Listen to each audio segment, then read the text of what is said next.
So I'll just launch in. Yeah, tell me. Okay, go ahead and start. I know you have a couple of stories, and really, you and I both could go on forever and ever talking about all these amazing, magical stories. But yeah, just tell us about. I mean, because the reason that I started this channel was because I personally have had so many synchronistic moments and intuitive guidance in particular that really were clear instructions on what to do as a next step. They haven't always been, all the steps leading to whatever the dream is, but definitely clearly the next step. And I just, feel that it's important that we share as many stories like that to people, because a lot of people are in a time of uncertainty. And that's where that lies. It's all uncertain when you're doing intuition. It's like, we don't know, but we know when we feel it, and we know that it's telling us to make a particular move. So I just wanted to stop and say that's the reason, I wanted to share this channel with the people, is because I think that's a scary space for a lot of people, is that limbo and that uncertain space. So I love that so much. And I think it's so important. And the more that I have trusted my intuition, it's interesting because I don't always see evidence, right? Like, and I think for me, that's been really important, is to just stay detached from the outcome of following intuition, because sometimes I delight in seeing possibly the ways where I am being used for somebody else. Like, let me explain. So sometimes I'll be struck to do something that doesn't make sense to me. And I'm like, okay, I'll do it. I'll do it if it doesn't make any sense to me. And then I leave it. And I think in this process, in this growth path of following intuition, people might naturally want to say, well, okay, so then I did that thing, and then here was the result. And sometimes there's no result. And the way that I kind of make sense of that is that maybe that wasn't for me. Maybe I was receiving some intuition to do this thing that doesn't make sense to me because it was lining something up for someone else. And so in that way, I get to be like a tool of the universe, or like a mechanism. Like, maybe we can come up with something that's less cold than tool. I don't know. We're all connected, and we're all part of this web. And I really love the idea of these times where I'm prompted to do something that doesn't make sense to me, and I don't see a result, but I'm like, but that could have been for somebody else, just as things have sort of magically appeared for me. And how did that happen? Well, presumably, I mean, unless it just appeared out of nowhere, somebody put that there, or somebody else was involved. And so I love that. Anyway. Well, let me just say something about that. I call that when we activate the dream. So my whole thing is being a dream weaver, and of course an intuitive liver. But when we activate a dream, which really is just activating an intention, and when we do that, all of the universe comes together, and people are positioned and poised along the path waiting for us. And that's just kind of like what you're talking about. It's like, you don't know who you're poised and positioned for and what, the reason is, but just, that practice allows you to have a trust in those moments where you don't have evidence of some big bad dream coming through right then and there. Right. Like, I am always the main character of my life, but I'm also like a stagehand of so we get to be all of these. We get to play multiple roles. So I love this. I love this thing that you're doing in this channel. Okay, so I've had many synchronicities in my life and many moments of intuition and guidance, but the two stories I'm going to tell you fit into sort of, I've always been a very daydreamy person. I'm often daydreaming, and just they come to me rather than me going to them necessarily. There's a difference. I notice when I'm like cooking something versus a daydream just coming to me. So the first time, or the first story that I'm going to tell, I was in 7th or 8th grade, and I remember driving to school. I was in the back seat. My dad was driving me to school, and I had this daydream vision, I don't know, of myself in my 20s, talking about myself in the 7th or 8th grade critically. Like I was talking to some friends. I don't know what this was. Just all of a sudden I had this picture of me when I was older, making fun of myself, my younger self, to these friends that I couldn't see. And I got so angry. I was furious. I remember being in the backseat of the car, just furious. And so I reached in to this daydream, to my future self. And I was like, hey, listen, don't you dare criticize me. How could you? I am doing the best that I can. Don't you ever say anything negative or mean about me, ever. And like my future self was like, okay, sorry, I get it. And that was it. It was like, I don't know, a minute long, maybe. And really, I think that what that did for me is I have really never, thankfully, never been a person who will criticize my decisions that I made in the past, or things that I did, or to look upon myself with ridicule. And that has served me so well. There have been periods of time in my life where that needed a little bit of an adjustment, or I saw a way where I could tweak it. But so many people I know really struggle with this sort of negative self-talk. And I have always felt that that was a moment where I got to catch myself, like this time-bendy moment where I got to catch myself and say, and it was really interesting because so often we're going backwards, and it is hard to catch yourself going backwards, because where you are now, it's like, if I had known, like, what was I thinking? And so instead of being in the position of like, like mortification, like, what was I thinking? I can't believe I did that. Instead, being in the position of like seeing forward and being like, hey, what else do you want from me? How could I do anything else right now than what I'm doing? I'm doing the best that I can. And I really think that is true. That's true for all of us. We're always only doing the best that we can. Yeah. Really.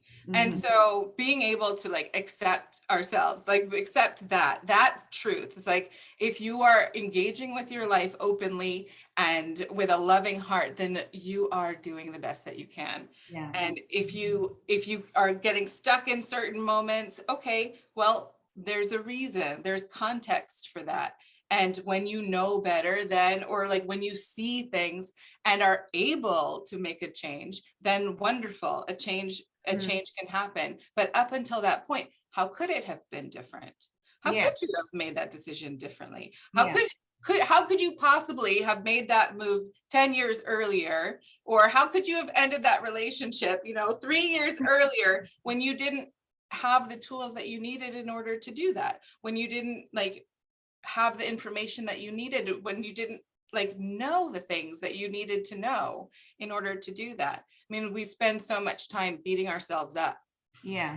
And I think this happens around intuition too, because we'll get that little thing, and then we'll ignore it. I feel this thing, and then ignore it. And then later on, when we see, oh, dang, that's what that was about, then we can be like, why didn't I listen? I should have known. I did know, and I ignored it. And that ends up getting us into a place that's really not helpful, because then we're just looking back and churning over something that's not possible. Okay. Right, because it's in the past. Right. It's like, okay, so what good is that? That was a useful experience. Now hooray, I really know. That's evidence. Like here, I'm gathering evidence to support this idea that I should listen to that rather than an opportunity, like, look at all of these ways that I have failed.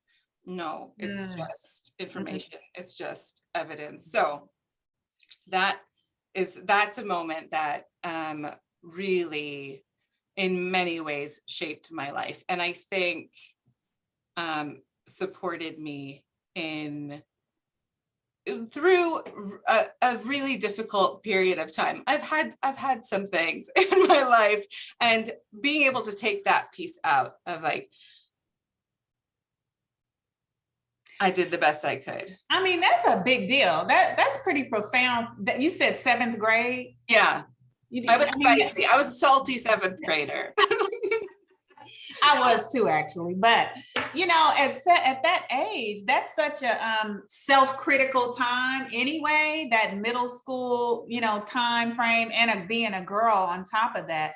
But for you to have had that moment of putting yourself in check about the negative self-talk at such a crucial age, and then setting the tone for the rest of your life. I wonder if that's like, you know, not I wonder, I actually know this because this is how I view life, is that everything is an important ingredient to the making and the shaping of us and our journey and whatever our, you know, divine purpose and contribution is to the whole. And so for you to have gotten something that positions you for the work that you're doing right now, helping other people not to do the next, because that's what everybody is struggling with, is their own inner thoughts and their private thoughts about themselves and other people, which keeps them in a certain vibrational frequency, which ultimately comes through in what their life experience ends up looking like. And so that's the work that we are here to do, is to help people start viewing themselves in higher and higher and higher lights so that they can have higher life experiences. Higher just meaning more fulfillment and peace and self-worth and that sort of thing. And ultimately being intentional about how they create their dreams and their experiences. Yes, the intentional piece I think is so important. Yeah. And I think what that does, that part about like accepting where we are or the decisions we've made, really like the thing that negative self-talk is about is shame, right? And shame seems like a tool that we use to keep ourselves from experiencing more pain.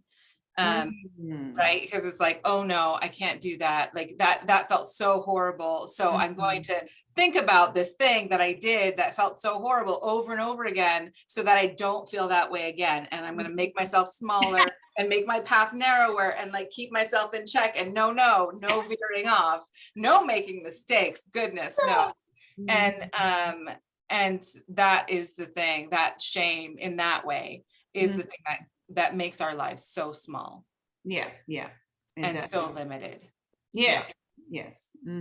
True. And so if we want big lives, if we want like that higher vibration, like that deeper meaning, then I think shame is the thing that needs to be addressed more than anything, maybe. Just like bringing the love in. Shame and comparison, you know, it's the thing that we get so trapped in, like evaluating our progress based off of other people's, you know, scenarios rather than our own self progression. You know, it's definitely the thing that I have to tell my children about. You know, they're girls, so that's really huge for women and young girls, especially. I think the funny thing about this story is that maybe this is the only way I could have learned that lesson, because I was really just comparing to myself, right? If it was somebody else, it would have been very difficult. But because this was just me and me, two versions of me, I'm like, like, no, how dare you? You should know. You should know how hard it is to be me. What are you thinking? And that's really, I think, how we can be in the world with everyone. It's like, how dare you? What are you talking hard. It's hard to be me. It's hard to be you. Why would we do that? Like, why would we compare? Why would we like compare negatively somebody else and judge them and judge ourselves same way? You know, why would we do that to anyone else? Why would we do that to ourselves? So like this was a little loophole, like yes. You skipped the whole game. I did, right? I mean, you know, I'm sure you faced it in moments, but you had that, for you to have remembered that so, you know, significantly. I mean, I'm sure, because I have moments that like from a long time ago where I get in a similar predicament and then I remember and I say, oh, I self-talk myself, you know, out of it before it gets too far gone and I start dwelling on it, you know? Yeah. I mean, there was a time in my life where I was encouraged to be very, very self-critical. And that's different from like, I think it's always useful to look at ourselves critically, but that's not with criticism, right? Like it's useful to just assess and say like, where am I? How am I functioning? Am I living in my life? Am I showing up in my life and in my relationships the way that feels right to me, that's aligned with like my values? Super important. I think we should never stop doing that. Yes. And there's a difference, and it can veer into this other thing, which seems similar, but it's not the same thing where we're beating ourselves up or we're being critical in a way that isn't generative, like where it's not for the purpose of meeting my needs more fully, where it's like, oh, this isn't really working for me. How can I do it differently? So there was a period of time where I was encouraged to do this other version relationship. And I remember feeling like, I don't think I'm supposed to do this. Like, I don't think that's not right. And I went along with it for a little bit. And it was interesting because I was like, no, this isn't, I can feel it. I can feel it inside my little, that's why I'm doing this little like, I have this little like needle inside where I'm like, no, we're going into the red here. Like, this isn't what we're supposed to do. That's so cool. Like, that's so funny. I just realized what that was. And so being able to like feel that, like, no, this is not right. But I did it anyway for a period of time. And it just, every time it was right. It was right within my relationship. I was doing the thing that I was being called to do, but it was not right for myself and for my life. And being able to tell, like being able to test and see where I was on that line, being like, no, I don't think that this isn't good. This isn't a thing that people are supposed to do. So it was very helpful to me. Yep, that was your setup for the rest of your life. It was. I know. I'm really so grateful. I'm so grateful. It's funny, you know, it's a very vulnerable thing to share these kinds of things with other people, because if you're in this space of listening to your inner guidance and intuition, we do kind of live in a hyper logical world, or I have been around a lot of people who are hyper logical, and they're like, well, prove it. I'm like, I know. And now I'm at the point where I don't desire to prove it to you. This message was for me, and it came to me how it did. And I don't need to know why. And I don't need to know what. I just know that it helps, that it had a powerful impact for me. And it was exactly what I needed in that moment. And I do believe in God. And I do believe in things bigger than myself. And I have it so many times received exactly what I needed. And it's so funny because I think we often think that's going to be a really big thing. Yes. My experience is actually the opposite. I remember one time I was really praying for something. I was really praying for some kind of guidance and some kind of clarity. And I was like really fervent about it. I was getting very intense. I was really upset. And finally, like, I actually heard words, and it was basically like, just trust me. And I was like, oh, like, well, first you do this and then you do this and then you do this. And it was like, just trust me. Like, it's just trust me. And that didn't mean, yes, go do this thing, like go do this thing that you're trying to do. No, that wasn't the information. It was just trust me. And so, and it felt calmer. And in my experience, all of those things where the things that I need to trust are the things that feel calmer and slower and softer. It's never, or for me, it has never been this like driving force. Occasionally it might be something like, okay, do this right now. I'm like, well, I don't know why. Okay, I'm doing this thing right now. But otherwise it's really like about slowing down. And the information that I get is really about, or the information that comes through is much simpler than I would ever come up with. Yes. It always is. It's like that, intuition is, it's like a flash, you know, and if you try to go back and test it after you've gotten the flash, you can never get it back. And, and what I wanted to ask you is, I wonder, and I think about this all the time because I have a whole entire team. And I do have a label for my team, spirit guides, ancestors, God, nature, the universe.